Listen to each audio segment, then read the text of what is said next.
Lockdown की वजह से रॉकी घर में रहते हुए बिल्कुल पक चुका था।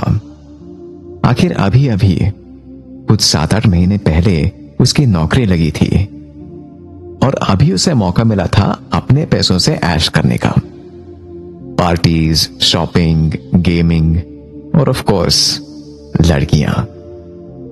लॉकडाउन से पहले उसकी 3-4 लड़कियों से एक साथ डेटिंग चल रही थी, पर अब वो भी सभी बंद पड़ी थी। आजकल या तो उनसे फोन पे बातें या कभी कभी वीडियो चैट। साथ ही वो लव चैट नाम के वेबसाइट पर कभी कभी जाता था और इंटरनेट पर रैंडम लड़कियों के साथ वीडियो चैट पर मजे करता। लड़कों की भाषा में कहें तो एक नंबर का चालू था ये रॉकी।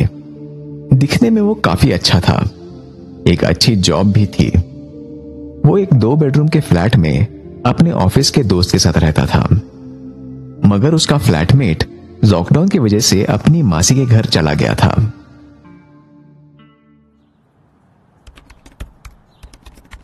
एक दिन रॉकी को लव चैट पर किसी अननोन अकाउंट से एक मैसेज आया। हे, अकेले हो? मुझसे बात करोगे? लॉकडाउन में मैं भी अकेली हूं, क्यों ना हम बात करें? उसने वो देख के रिप्लाई किया, यस ऑफ कोर्स। इससे पहले कि वो कुछ और टाइप करता, उस अकाउंट से उसे लव चैट कॉल रिक्वेस्ट आने लगा। वो थोड़ा चौकन्ना हो गया कि ये कोई स्कैम तो नहीं, मगर फिर भी उसने कॉल आंसर किया। हेलो, कौन? हाय, मैं रॉकी। तुम कौन? मतलब तुम्हारा नाम क्या है? अभी स्क्रीन पे पूरा अंधेरा था और दूसरी तरफ से सिर्फ उस लड़की की आवाज आ रही थी। हाय, मेरा नाम 31 है। 31? ये कैसा नाम है? एक्चुअली मैं अपना नाम तभी तुम्हें बताऊंगी अगर तुम मुझे अच्छे लगोगे तो, वरना मैं नहीं चाहती कि तुम मेरे पीछे पड़ो। मैं चाहती हूँ कि मैं एक अच्छे और डिसेंट लड़के से ही बात करूं। रॉकी को ये सुन के जैसे मजा आ गया। बिना कुछ किए अब लड़कियां खुद ही उससे बात करना चाहती है। उस लड़की यानी 31 की आवाज रॉकी को बहुत सेक्सी लगी। उन्हें बात करते हुए करीब 5-6 दिन हो चुके थे और रॉकी ने एक चीज नोटिस की थी कि 31 के कंप्यूटर से भी कभी कभी पीछे से वही आवाजें आती थी जो इसके घर से, पर काफी धीरे, जैसे कचरे का ट्रक या घंटियों की आवाज या किसी बाइक के गुजरने की आवाज। रॉकी को लगने लगा कि ये लड़की पक्का वो पीछे वाली ओएसिस सोसाइटी में रहती है। वहां पर एक लड़की रहती थी जो काफी हॉट थी और रॉकी काफी बार उसे छत से या पीछे जॉगिंग करते वक्त भी देख चुका था। उसको वो काफी पसंद थी, पर वो उसका नाम नहीं जानता था। एक दिन 31 से बात करते वक्त रॉकी ने पूछा, अच्छा तुमने ओएसिस सोसाइटी का नाम सुना है? हाँ, क्या? नहीं। 31 जैसे ये सवाल सुनकर थोड़ा घबरा गई। रॉकी समझ गया कि ये ओएसिस सोसाइटी में या फिर यहीं आसपास रहती है। वो बस अंदर से मना रहा था कि ये वही ओएसिस वाली लड़की हो जिसके बारे में वो सोच रहा था। रॉकी ने फिर उसे पूछा, तुम्हारा रंग गोरा है, नीली आंखें, हाइट करीब 5 फुट 6 इंच है और तुम्हारे पास एक ब्लू कलर की गाड़ी है ना? ये सुनते ही दूसरी तरफ एकदम शांति हो गई और वो बस जैसे थोड़ा घबराते हुए, हाँ, नहीं तो क्या बोल रहे हो? ये कहते हुए उसने कॉल डिस्कनेक्ट किया और फिर कॉल बैक नहीं किया। शिट यार, क्या जल्दी थी यार तुझे, उसने बोला था ना जल्दी बताएगी। 3 दिन बाद रॉकी अपने बेड पे लेटा हुआ था तो शाम 7 बजे 31 का कॉल आया। रॉकी ने तुरंत उठाया और बोला, हेलो, सॉरी यार, थोड़ा ज्यादा ही पूछने लग गया था तुम्हारे बारे में। तूने बोला भी था कि जल्दी बताऊंगी अपने बारे में, अपना नाम और अपना चेहरा भी, लेकिन मैं ही पागल हूं जो सोच रहा था कि तुम नहीं, सॉरी तो मुझे होना चाहिए था। 1 हफ्ते से ऊपर हो चुका है जो हम लोग बात कर रहे हैं और मुझे अपने बारे में सब बताना चाहिए। तुम्हारी गलती नहीं है रॉकी, नहीं, मैं बस ये जानना चाहता था कि तुम कहाँ रहती हो। मुझे पता नहीं क्यों, मगर मुझे लग रहा है कि तुम मेरी कॉलोनी के आसपास रहती हो। पर कोई बात नहीं, मैं थोड़ा और वेट कर लूंगा।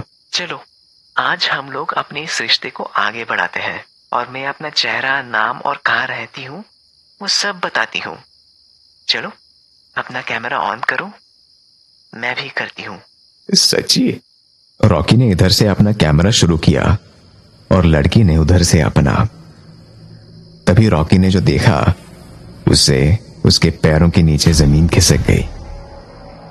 चेहरा लड़की का थोड़ा धुंधला सा दिख रहा था, पर जो लड़की के पीछे दिख रहा था वो देखकर रॉकी की हालत खराब हो गई। ये कैसे हो सकता है? ये क्या हो रहा है? उसे लड़की के पीछे अपने ही ड्राइंग रूम का मछलियों वाला एक्वेरियम दिखा। एक्वेरियम के साथ वो पेंट, वो किताबें, सब कुछ उसके ड्राइंग रूम का ही था। वो लड़की उसके ड्राइंग रूम से ही बात कर रही थी। जैसे ही रॉकी को इस बात का थोड़ा एहसास हुआ, तभी उसे ऐसा लगा जैसे किसी ने उसके हाथों को कसकर जकड़ लिया। मगर रूम में वो अकेला था। रॉकी को कुछ समझ में नहीं आ रहा था और वो पूरी तरह घबराया हुआ था। वो दरवाजा हमेशा लॉक रखता था और उसका घर दिन भर खाली रहता था। फिर ये कैसे हो सकता है? लगता है तुमने अपने घर को पहचान लिया है। अब मेरा चेहरा भी देख ले। उसका चेहरा जैसे पूरा कागज जैसा सफेद, और उनमें आंखों की जगह थे 2 काले गड्ढे। उसके बस 4 ही दांत थे, और वो भी तलवार जैसे नुकीले और मुंह से बाहर निकल रहे थे। वो गंजी थी और उसकी खोपड़ी भी आधी खुली हुई थी। रॉकी अब बिल्कुल भी हिल नहीं पा रहा था, जैसे मानो उसके पूरे शरीर को किसी ने बांध के रख दिया हो। और उसने रॉकी के हाथ को इतने जोर से पकड़ लिया था कि उसकी हड्डियां जैसे अब बस टूटने ही वाली थी। रॉकी उस दर्द से चीख भी नहीं पा रहा था।